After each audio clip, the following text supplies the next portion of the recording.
ఇప్పుడు మనం 2024వ సంవత్సరం ఫిబ్రవరి నెల 16వ తేదీ నుంచి 29వ తేదీ వరకు ద్వాదశ రాశిలో కర్కట రాశి వారి జ్యోతిష్యం చూస్తున్నామండి. గవ్వల శాస్త్రం. ఈ గవ్వల శాస్త్రాన్ని చింతామణి శాస్త్రం అంటారు, అలాగే లకుట ప్రశ్న శాస్త్రం అంటారు. 9 గవ్వలు 3 సార్లు వేసి వాటిని లెక్కబెట్టి కర్కట రాశి వారి జ్యోతిష్యం భూత భవిష్యత్తు వర్ధమానం ఎలా ఉందో శుభయోగం అశుభయోగం చూద్దామండి.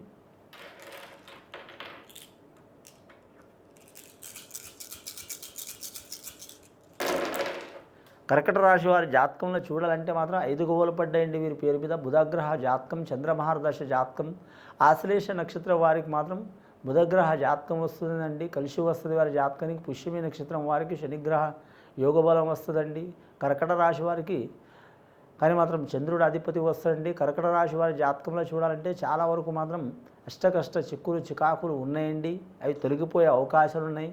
గత కొన్ని సంవత్సరాల నుంచి పడుతున్న చిక్కులు చికాకులు, దారిద్ర్య బాధలు, ఇతి బాధలు, రుణ బాధలు, వివాహ బాధలు, మానసిక చిక్కులు, విద్య బాధలు, అలాగే రుణ చిక్కులు, నమ్మిన వారు మోసం చేయటం, అలాగే పర్సనల్ లైఫ్లో చిక్కులు రావటం, చెప్పుకోలేని బాధలు ఉన్నవారికి అవి తొలగిపోయే అవకాశాలు దగ్గరకు వచ్చినాయండి.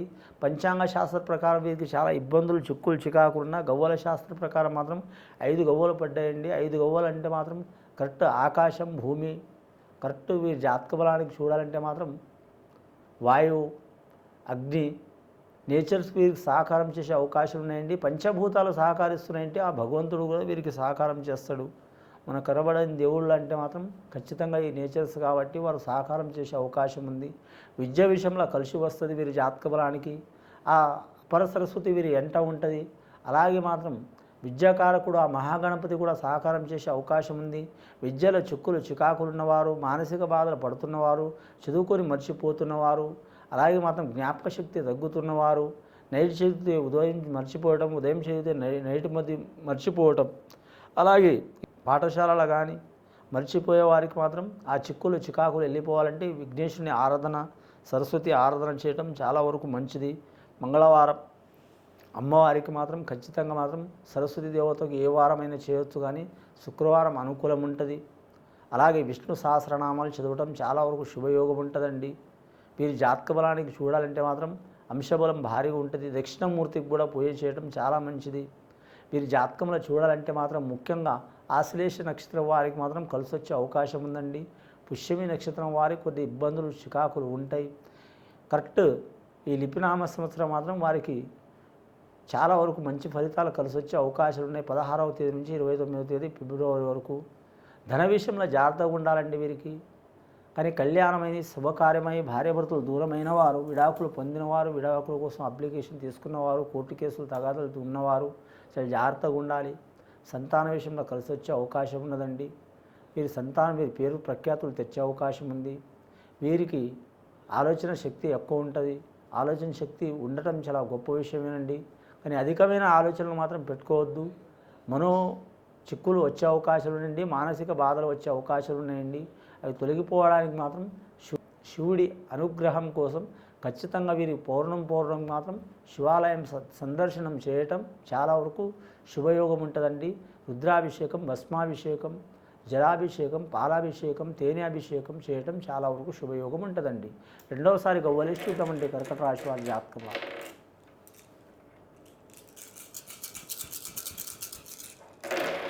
రెండవసారి గవ్వలేస్తే 4 గవ్వలు పడ్డాయండి. రాహుగ్రహం మంచిగా లేదు వీరి జాతక బలానికి.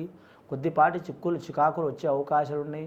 ఎంత ధనం వచ్చినా నిలబడదండి. సాయం చేసేవారైతే చాలామంది ఉంటారు వీరు. కాకపోతే వీరి మనసులో ఉన్న బాధ కానీ ఏ మాట కానీ తడబడుతూ చెప్తూనే ఉంటారు. ఖచ్చితంగా వీరి అభిప్రాయం చెప్తే వీరికి తిరుగు ఉండదు అని మొహమాటం పడుతూ చెప్పాలా వద్దని తర్జన భర్జన పడుతూ ఇటువంటి సంఘటనలు ఎక్కువ చేస్తుంటారు. దీని మూలంగా వీరికి ఇబ్బంది వచ్చే అవకాశం ఉంటుందండి. ఏదైనా సరే అడగంది అమ్మైనా అన్నం పెట్టదంటారు.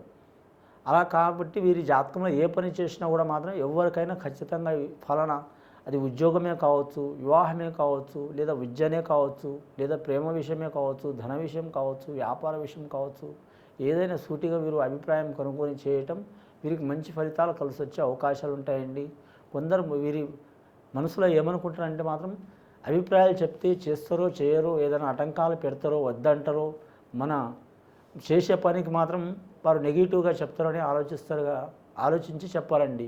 అలా అనుకోవద్దు. ఏదైనా సరే మాత్రం సర్వాగ్ని చేతిలో ఉంటుంది, మన మనసు ప్రకారం ఉంటుంది. కాబట్టి ఎదుటి వాళ్ళు వద్దన్నా అవునన్నా కానీ మాత్రం మీ అభిప్రాయం సూటిగా మాట్లాడి చేస్తే ఏది చేసినా కర్కట రాశి వారికి కలిసి వచ్చే అవకాశాలు ఉన్నాయండి. గవ్వలు అయితే 9 గవ్వలు పడ్డాయండి వీరి జాతకంలో. 2 సార్లు వేస్తే 3వసారి గవ్వలు వేసి చూద్దాం వీరి పేరు మీద.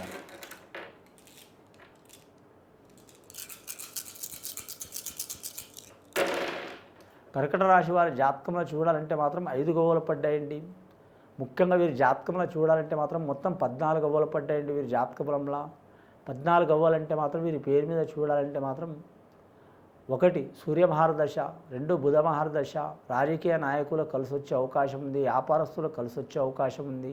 ఈ కర్కట రాశి వారి స్వభావం ఏంటంటే మాత్రం ఒక వృత్తి మీదనే స్థిరంగా ఉండరండి. కొన్నిసార్లు వ్యాపారం చేసే అవకాశం ఉంటుంది, కొన్నిసార్లు బిజినెస్ చేసే అవకాశం ఉంటుంది, కొన్నిసార్లు మాత్రం ఉద్యోగం చేసే అవకాశం ఉంటుంది. ఒకరి చేయి కింద ఉండరు వీరు. 6 నెలలకు ఒకసారి, సంవత్సరానికి ఒకసారి వీరి మనసుకు తోచినట్లు మాత్రం వీరు మారే అవకాశం ఉంటుంది. స్వతంత్ర బుద్ధి ఎక్కువ ఉంటుందండి వీరి పేరు మీద. 100 మంది మాటలు విన్నా కూడా లాస్ట్కి వీరికి మనసుకు తోచిన విధానంగా నడిచే అవకాశం ఉంది. మనసుకు తోచిన విధానంగా నడవటం మంచిదే, కానీ కర్తవ్యాలు ఉంటాయి. ఆ కర్తవ్యాలు విస్మరించి మాత్రం ఇష్టానుసారంగా మాత్రం ఉండవద్దు. కొన్ని ఖచ్చితంగా మాట్లాడుకున్నవి ఉంటాయి, అవి మాత్రం అభిప్రాయం చెప్పినప్పుడు, ఒకరికి మాట ఇచ్చినప్పుడు మాత్రం మాట తప్పకుండా నడవటం మంచిది. వీరి జాతక బలానికి వ్యాపార విషయంలో కలిసి వచ్చే అవకాశం ఉంది. వీరికి ఆరోగ్య విషయంలో మాత్రం శారీరకంగా కంటే మానసికంగా ఆటంకాలు, చిక్కులు చాలా వస్తాయి, జాగ్రత్తగా ఉండాలండి.